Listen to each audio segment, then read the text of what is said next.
Breaking news tonight, the Texas track star stabber walks free. Walks free after a brutal stabbing of a football star. This as the victim's family is attacked. The victim's mother's home swatted. This as we learn the killer's family is set to buy a new house with donations. Good evening. I'm Nancy Grace. This is Crime Stories. I want to thank you for being with us. Accused teen killer Anthony Karmelo pleads with a Texas judge for a lower bond on the basis of his age and lack of criminal record, despite allegedly stabbing to death a fellow student at a track meet. The judge meets his demands. What? Okay, if we have the facts correct, the suspect stabbed an unarmed teen boy. But yet I'm hearing that the suspect has walked free. I am also learning that it was urged in court that the suspect has no criminal history. He's a juvenile. Listen to this. Anthony's father was questioned about an incident involving his son that happened at Karmelo's high school in February. The Daily Mail refers to the incident as an altercation assault, but as the situation was handled internally by the Frisco Independent School District, it is unclear if Anthony was the aggressor or merely a witness to the incident, or even what type of incident occurred. And his brother was holding him, trying to hold the blood in, and he passed. My son watched his brother die in his arms. That from our friends at Fox 4 Dallas Fort Worth News. Okay, let me understand this. Straight out to trial lawyer Lisa Herrick, partner at Varghese, Somerset, and former juvenile prosecutor. Lisa, thank you for being with us. When I can't get a straight answer, that makes me think that there is subterfuge. So if the suspect, who is the admitted stabber of an unarmed teen at a high school track meet, when the stabber's camp is asked about an incident involving an assault at the school, and I can't get a straight answer, it tells me that somebody is covering. Because if the suspect was just a witness to an assault, or a good Samaritan, or the champion that's, stopped the whole thing, we would have heard that, wouldn't we? I mean, they're trying to get bond. They did get bond. So what is this prior incident? And does it concern you that when the suspect's father is questioned about this, as he's urging his son's good character, we don't get a straight answer? Well, what I would want to know is, were any criminal charges brought because of it, and or was Karmelo suspended or expelled, or did he have any sort of school disciplinary action as a result of it? Because if neither of those things are true, it does make me believe that he probably wasn't the aggressor. Criminal charges don't necessarily have to be brought due to a fight at school, but schools are very likely to have some sort of disciplinary action because of a fight at school, especially if it was one-sided, especially for a person who was an aggressor. I mean, it disturbs me that someone is asking for a reduced bond to walk free after stabbing an unarmed teen dead, and then not coming clean about what happened at a prior school incident. I mean, the father, Karmelo Anthony's father, was questioned about the incident involving his son at Anthony's high school. So why am I not getting a straight answer? Dave Mack, that changes everything. If there was a prior assault by Karmelo Anthony on another, think it through, Dave Mack, for Pete's sake. This would be a similar transaction if it's true, because Anthony would be attacking another high schooler.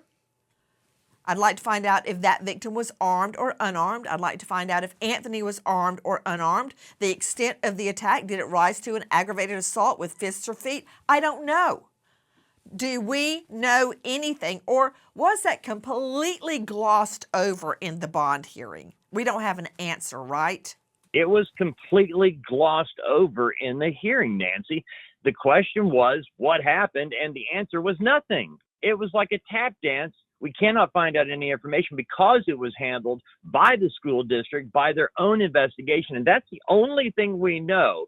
Happened at school. I didn't want to say covered up. They said they dealt with it, and that was the end of it. Dad didn't volunteer any information whatsoever about his son. I'm going to be honest, as a dad, if my son was accused of doing something, and in this particular case he hadn't, I would have been screaming, absolutely, here's what happened. And I would tell you the whole story right then. I wouldn't just walk away like I needed an umbrella to get out of the sun. Take a look at the suspect. Actually, not really a suspect because he has admitted that he stabbed Austin Metcalf unarmed at a track meet. Here is Karmelo Anthony as he is leaving the courthouse. Take a listen. Karmelo, why were you armed at school? Explain your self-defense. How is this self-defense? That is from our friends at Fox 4 Dallas Fort Worth News. To Katie Barber joining me, mysanantonio.com. What happened at the bond hearing?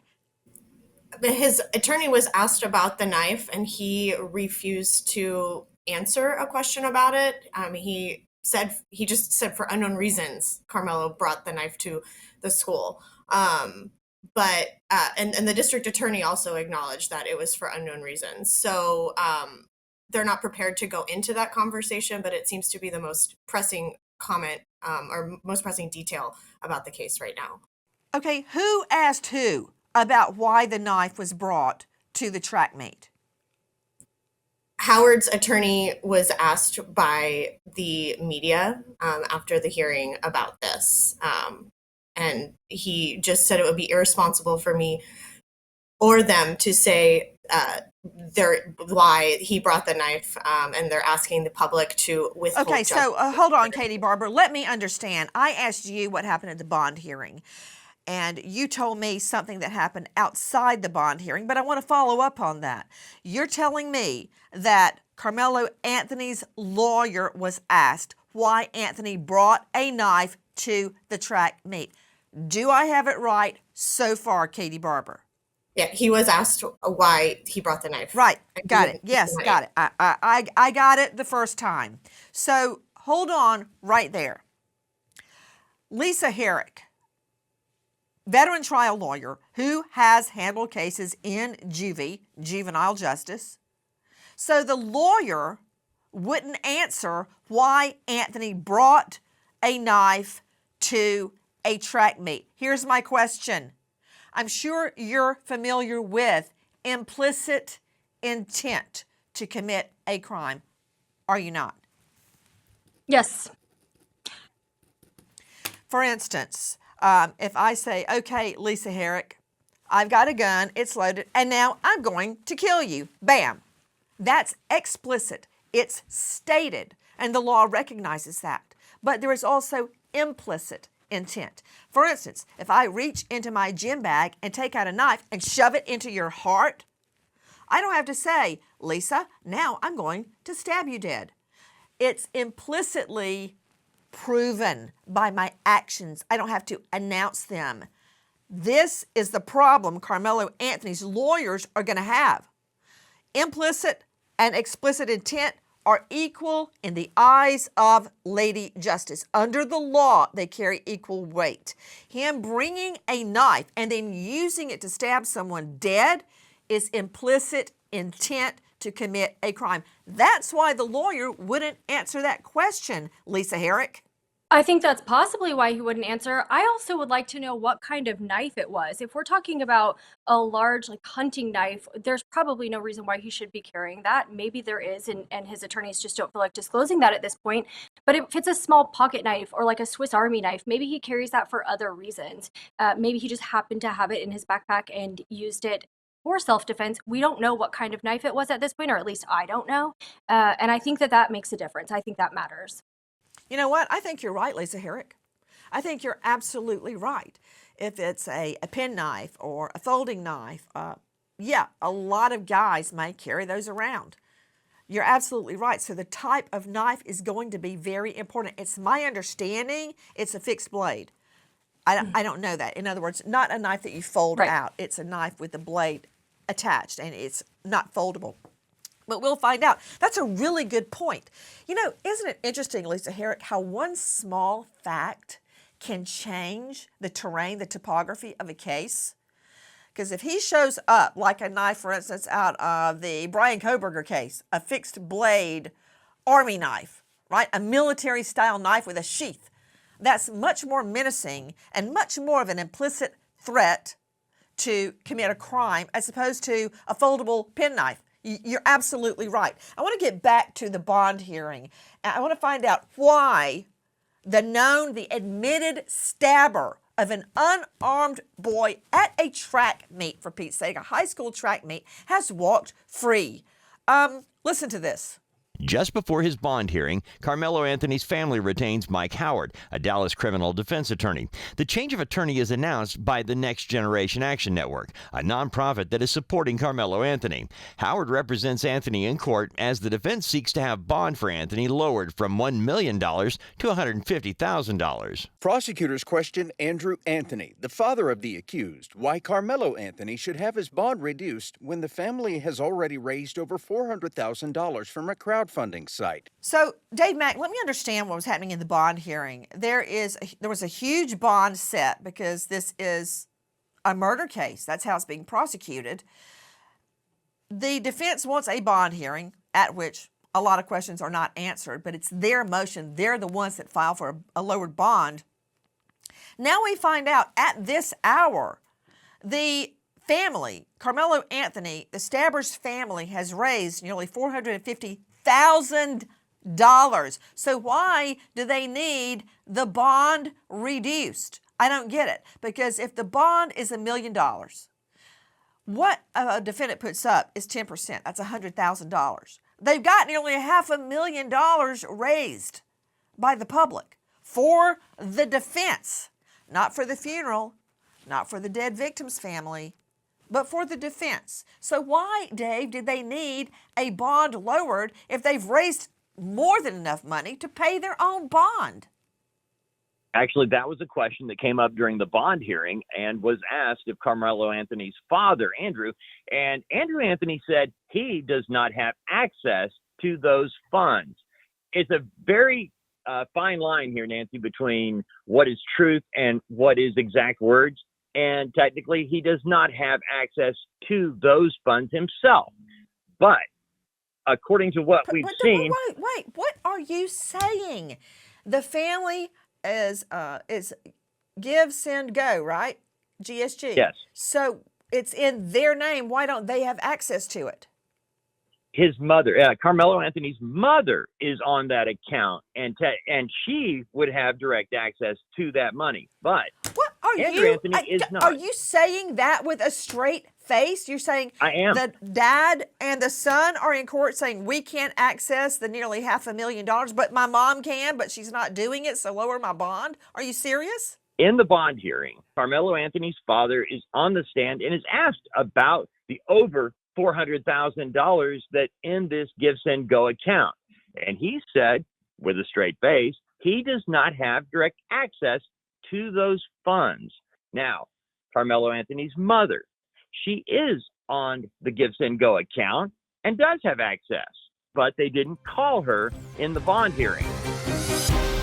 How could a beautiful young first grade teacher be stabbed 20 times, including in the back, allegedly die of suicide? Yes, that was the medical examiner's official ruling. After a closed-door meeting, he first named it a homicide. Why? What happened to Ellen Greenberg? A huge American miscarriage of justice. For an in-depth look at the facts, see what happened to Ellen on Amazon. All proceeds to the National Center for Missing and Exploited Children. Centennial High School's Karmelo Anthony reaches inside his bag, grabs a knife, and stabs Austin Metcalf in the chest underneath the Memorial High School pop-up tent, and then he runs away. As Metcalf's twin brother, Hunter, comes to his brother's aid, witnesses point out Anthony to a nearby middle school resource officer who chases the suspect down. First, I froze for half a second. I didn't know what to do. And then I saw him about to fall. I went to go over there. I grabbed him. I see. Stop. You were just seeing Austin's twin brother and his mother with our friend at the Will Kane Show over on Fox, joining me in all-star panel, making sense of the fact that a stabber killed an unarmed high school track star and has walked free. I've heard from the bond hearing about how the stabber's family needs to, quote, survive, how they need more money in addition to the nearly $500,000 they have raised online. But Dave Mack, I've heard very little about what the victim's family has endured on top of their son being murdered with his twin brother trying to stop the flow of blood. In addition to that, we now know there have been attacks on the victim's family, and the victim, Austin Metcalf's mother's home, was swatted. What happened? Nancy, it's almost like a media blackout when it comes to the victim's family.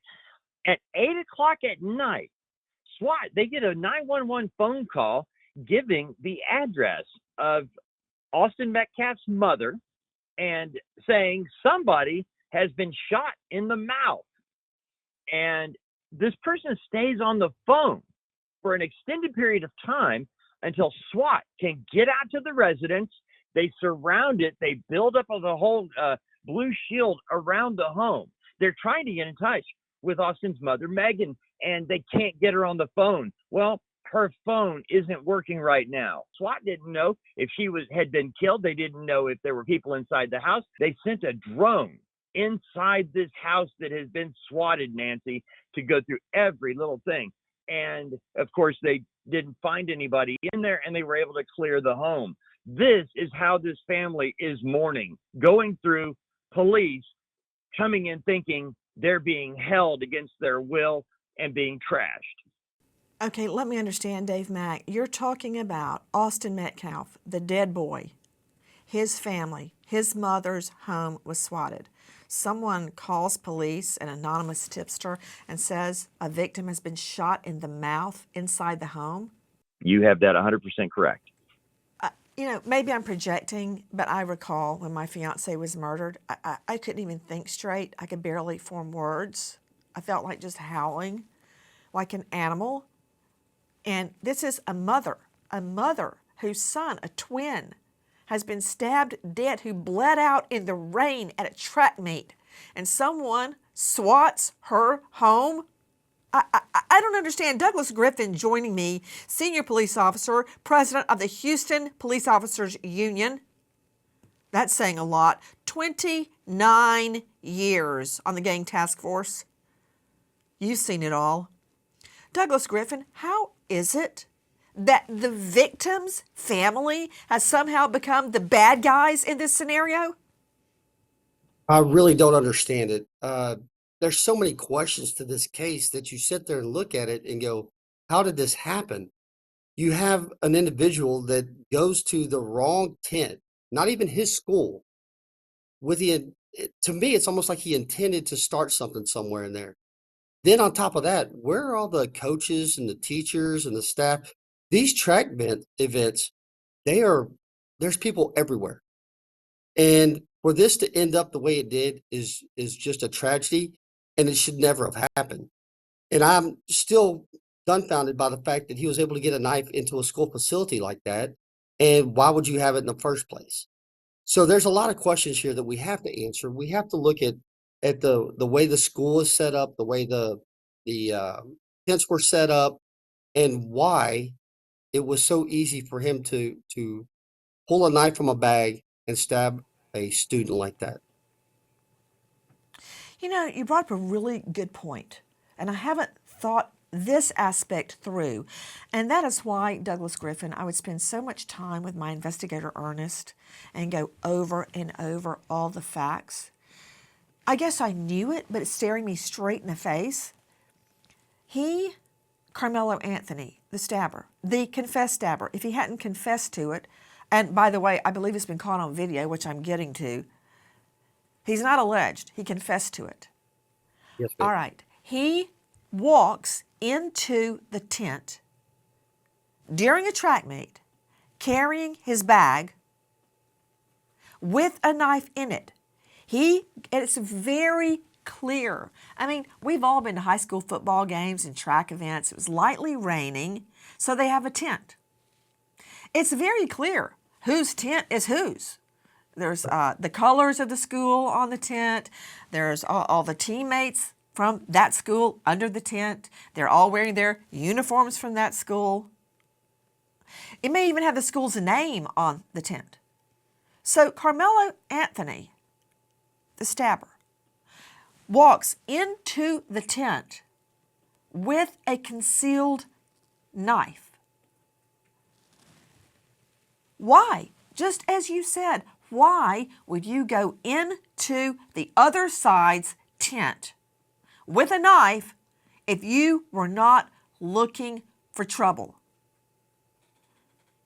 To Katie Barber joining me, content producer at mysanantonio.com, was the track event still ongoing? I take it that it was, since so many guys were still under the tent. At the time of the stabbing, it was a rain delay. So everybody had taken a beat and they were waiting for the rain delay to be over when the fight first began. So simply, that's a yes. The event was still ongoing. What does that mean to me? That means to me that there are going to be a lot of witnesses and everybody waiting for the rain delay to end. We're all huddled under that tent. There was no way that Anthony did not know he was going in the wrong tent. No way, with a knife. 100%. I just wanted to clarify that. It's not like the track meet was over and everybody was gone and the only one sitting under there was Austin Metcalf, and that somehow Karmelo Anthony didn't know where he was going. No, he went into the other side's tent with a knife. Okay, Dave Mack, you mentioned that Austin's mother's home was swatted, with someone saying someone had been shot in the mouth in the home. So police swarm the place. What about threats on Austin's father? He has been getting threats since this first began, by text messages, by phone calls. Nancy, this grieving father had a person show up at his house banging on the door, and he had to call police. He is under attack online, everywhere you can imagine. And again, the scariest thing I can think of is somebody you don't know showing up at your address knowing who you are. And that happened to him. I don't even know how you go to sleep at night knowing that people can find you and they're verbally violent towards you, and you're the victim. I just don't understand how this has gotten so backwards. Neither family is the bad guy. Karmelo Anthony's family, not the bad guy. The victim's family, certainly not the bad guy. So how has the victim's family turned into the scapegoat here? Why is the mom's house getting swatted? Why is the dad getting threats, people showing up, bamming on his door? In the last 72 hours, they have put their son in the ground. They have been to his funeral. I can't even imagine anything worse than that. I want you to listen to the dad, Jeff Metcalf, with Fox 4. And his brother was holding him, trying to hold the blood in. And he passed, my son watched his brother die in his arms. The father, Jeff Metcalf, describing the moment his son Austin was stabbed dead at a high school track meet. That from our friends at Fox 4 Dallas Fort Worth News. Please join us on our mission to find missing people, especially children, to solve unsolved homicides. If you're on the go, catch us on your favorite podcast app where you can get all of our content where we, in our own way, seek justice. Friends and family mourn as they gather for 17-year-old Austin Metcalf's funeral after the Texan teen is stabbed to death in the bleachers at a high school track meet. Joining me, psychologist, mediator, specializing in forensic psychology, Dr. John Delatorre. Dr. Delatorre, thank you for being with us. I have learned during the night that the father of Austin Metcalf stated that he feels forgiveness toward the killer and that he has actually been attacked because he felt forgiveness. He wanted to forgive, but I've learned through another source, he says he forgives Anthony, Karmelo Anthony, the stabber, as much for Anthony, but for himself, because he doesn't want to be consumed with hate. But what I don't understand is why people are attacking him for speaking about forgiveness and attacking the victim's family. What is happening, Dr. Delatorre? I think when it comes to these individuals that are willing to co-opt the hate that Mr. Metcalf is trying to move past. Now, that's a strong man. His son just died. That's a strong man to say, you know what? I see that Karmelo Anthony is not a villain in this story. I don't want to hold hate in my heart. That's going to keep me down. My son, Austin, wouldn't want that.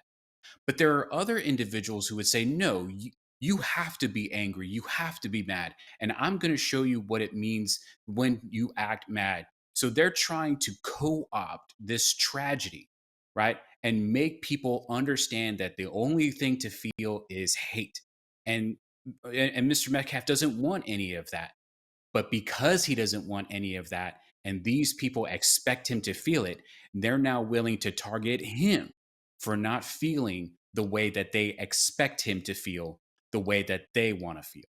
With the family in mourning and trying to fight off personal attacks on the mom, the dad, the home, the job, we are learning in a probative development tonight that there is video of the stabbing. Listen. They have collected video. So it is video of the incident? Yes, they have collected video. Oh. There is video of the actual stabbing? There is video, there are several different videos that they verified. That is from our friends at Next Generation Action Network. Okay, straight out to Katie Barber joining us, digital content producer, mysanantonio.com. Katie, what can you tell me about potential video of the stabbing? It's the first time that we've heard about video so far in this case. There has been nothing in any of the police reports, interviews from police in the initial incident about any of this video. This is a very new development, and it'll be a really big development in the case if it can actually shed some light on the altercation itself and corroborate the details of. You were just hearing Dominique Alexander, spokesperson for the Karmelo Anthony family, stating upon questioning, the question is, there is video of the actual stabbing? And Alexander responds, there is video. There are several different videos that they verified. Sounds like to me we'll find that not in the initial police report, but in a supplemental report, which details the investigation once the original police report is taken. I mean, think about it. Think about it, Lisa Herrick. In this day and age, with everybody watching Law and Order and every other crime story, crime TV or TV series or movie, they want DNA. They want a video. There may very well be video of this stabbing event. And that is very, very rare in a homicide prosecution. That may very well be State's Exhibit number 1. On the other hand, as you pointed out earlier with your observation regarding the knife, it could be the Defense Exhibit number 1. What will the video show? And I imagine, Lisa, that there's tons of video of moms and dads taking videos of what was happening. Some of my favorite videos I get of my twins is when they're on the sideline standing there, and I get a great shot of them. Also, a lot of my son's friends are involved in sports broadcasting, and they cover the entire event. There's a possibility that, for instance, like Play on Sports or something that covers high school events, there's a very strong possibility that there is actual broadcast quality, for a high school anyway, video of this. This video could be coming from any number of sources, Lisa. You're exactly right. It could be, potentially cell phone videos from parents or other kids, which, I would be a little more concerned about those because they could just be clips. They may not show the entire incident from beginning to end. But I would think if there is the kind of broadcast video that you're talking about, if that's just constantly rolling, that's going to be huge. It's going to be so valuable because it's one thing to hear from, maybe from Karmelo if he does testify or if his story is made in testimony at some point. It's one thing to hear his perspective, but it's a completely different thing to see it and to see the body language and to see who puts hands on whom first and where other people are. Wait. Lisa Herrick. Putting hands on the stabber does not justify a mortal wound. For instance, you don't bring a gun to a fist fight. That's not self-defense under the law. So when Karmelo Anthony was being escorted out after he ran following the incident, after he threw away the murder weapon, he said, "This is self-defense, right? It's self-defense." No. Just because I touch you or touch you by your shoulders, or put my hand on your shoulder, you are not authorized under the law to stab me dead. It's like you take out a fly swatter and I shoot you dead with an Uzi. That is not self-defense under the black and white letter of the law. So these videos may support the defense, they may support the state. Now, what Karmelo Anthony said at the time, and the defense is stuck with this. You can't get away from statements made by the defendant at the time. He said he put his hands on me. I would like to find out what, if anything, that entailed. If it was more than just putting the hand on him, will that rise to self-defense?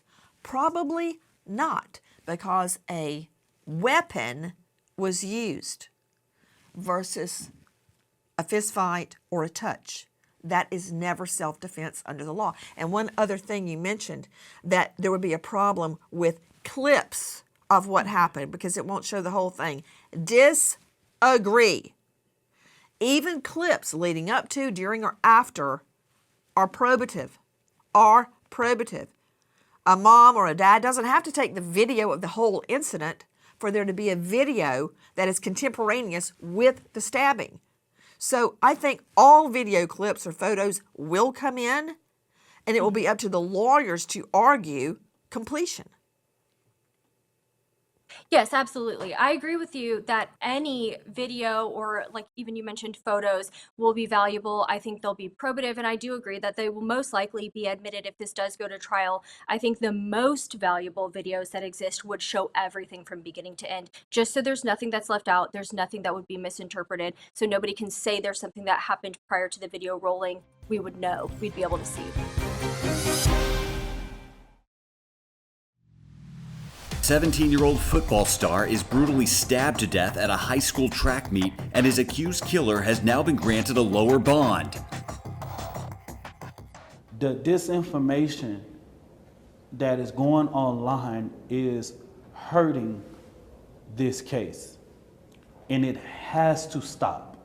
Austin Metcalf and Karmelo Anthony did not know each other. That from our friends at Next Generation Action Network. You are hearing the Anthony family spokesperson speaking, Dominic Alexander, but it's my understanding that it was from the Anthony camp originally that the stabbing was the result of bullying or some prior incident. Is that right, Dave Mack? That is exactly what has been leaked out in the media, on social media in particular, Nancy. This was a spinning story from the very beginning because people were trying to justify why would anyone get stabbed at a track field and field event. And that's what they came up with. It has no basis in fact. It was just out there in the internet, and people ran with it. So let's be clear. Katie Barber joining me from mysanantonio.com. There was no bullying by the victim to the defendant. In fact, they never even met each other. There's a photo online allegedly purporting to depict them together. That's a lie. That is misinformation. That's not true. Where did all of that come from? Who said that the victim was bullying the defendant? I haven't seen an exact source for it, but it has it's proliferated on social media. We don't know the origin of bullying claims, but we hear the spokesperson for the Anthony family walking that back. There was no bullying leading up to the victim being stabbed dead. Joining you right now, Dr. Kendall Crowns, Chief Medical Examiner, Tarrant County, launching a brand new podcast, Mayhem in the Morgue. He is an esteemed lecturer at the Burnett School of Medicine at TCU. Dr. Kendall Crowns, while the formal autopsy has not been released, we are getting reports of the COD, cause of death. What have you learned? From my understanding, it's a cause of death is a stab wound to the chest that involves the heart. And that, of course, would cause massive bleeding out after the heart is hit by a knife. Is there any way his brother could have saved him? Because we know the twin brother raced over to Austin, held him in his arms as he was dying, and tried to stem the flow of blood. No, there's nothing that he could have done. With the heart being involved by a stab wound, it's going to bleed out quite quickly within a matter of minutes. Even with his brother putting pressure on the chest, trying to stop the bleeding, he's still bleeding internally. The sac surrounding the heart, called the pericardium, is filling up with blood spilling into the chest cavity. His brother is not going to be able to be saved. Even if he had been stabbed in the hospital, it would have been difficult for them to have saved him. And his brother was holding him, trying to hold the blood in, and he passed. My son watched his brother die in his arms. From our friends at Fox 4 Dallas Fort Worth News. As Austin Metcalf's family endure a public memorial service and burying their teen boy, law enforcement warning the public about disseminating false information. Dr. Kendall Crowns joining me, Chief Medical Examiner, Tarrant County, and esteemed lecturer. Dr. Kendall Crowns, how would Austin's body have been preserved in a sense so there could be a viewing or an open casket funeral?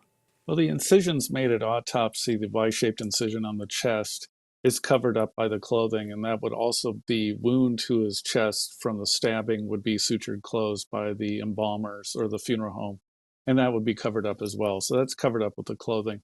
The brain is removed during autopsies, so there's an incision made right behind the ear in the hairline, and it goes across the top of your head to your other ear.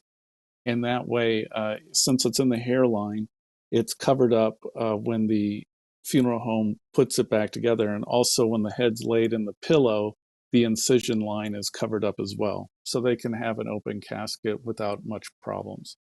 As the victim's family is enduring unimaginable pain with the brutal stab death of their son, LE warning the public about misinformation. For instance, a fake account online alleging the stabbing was because of mutual combat and that Austin, quote, sucker punched Karmelo Anthony. We also understand claims that Metcalf smashed Anthony's phone into a bleacher. None of that has been proven. None of that. Also claims that the victim was high on drugs. That's absolutely not true. To Katie Barber, mysanantonio.com, what is the misinformation, the intentional propaganda being spread? It's twofold. Most prominently is we have a fake post from the police chief of the Frisco Police Department, like you said, saying it was mutual combat, that Austin sucker punched him. But also this fake autopsy report about Austin circulating that says that his primary cause of death was actually a drug overdose, and secondary cause of death being the stab wound to the chest. And it's not just drugs. It's not just one drug. They're saying it's Molly laced with fentanyl, which is unfortunately a really big problem. We've seen in Texas a number of students die of unintentional fentanyl overdose. So to have something like this circulate when we know that the autopsy report hasn't been released is not just harmful to the case itself, but also for the family. MDMA. False reports that was in Austin's system. What more do you know, Dave Mack? Well, Nancy, what we were able to infer from the press conference with Dominique Alexander is that there were stories, and these continue to circulate, that the two knew one another and were at a party together, and there was an altercation at said party. Didn't happen. There was another thing that they decided to meet up at the track meet to settle some score, but they were both actually on the roster of the track and field team for their respective schools. These are the types of things that are being floated out there irresponsibly by a number of people. There was actually another accusation that Austin Metcalf was a white supremacist who was attacking, willfully attacking Karmelo Anthony with no basis in fact, just put out there for all the world to see via social media. And until we start holding people responsible for this type of post, they're going to keep doing it, Nancy. If you know or think you know anything about the stabbing death of this young man, Austin Metcalf, be it for the state or the defense, it doesn't matter. This is a procedure to seek the truth, regardless of what that truth is.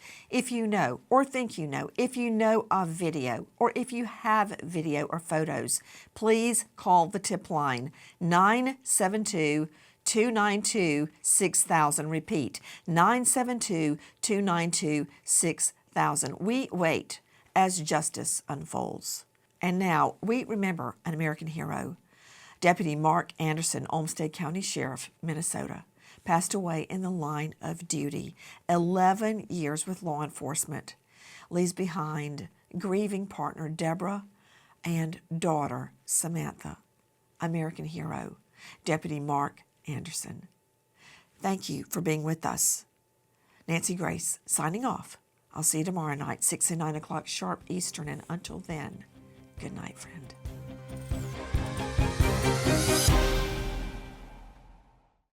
Please join us on our mission to find missing people, especially children, to solve unsolved homicides. If you're on the go, catch us on your favorite podcast app where you can get all of our content where we, in our own way, seek justice.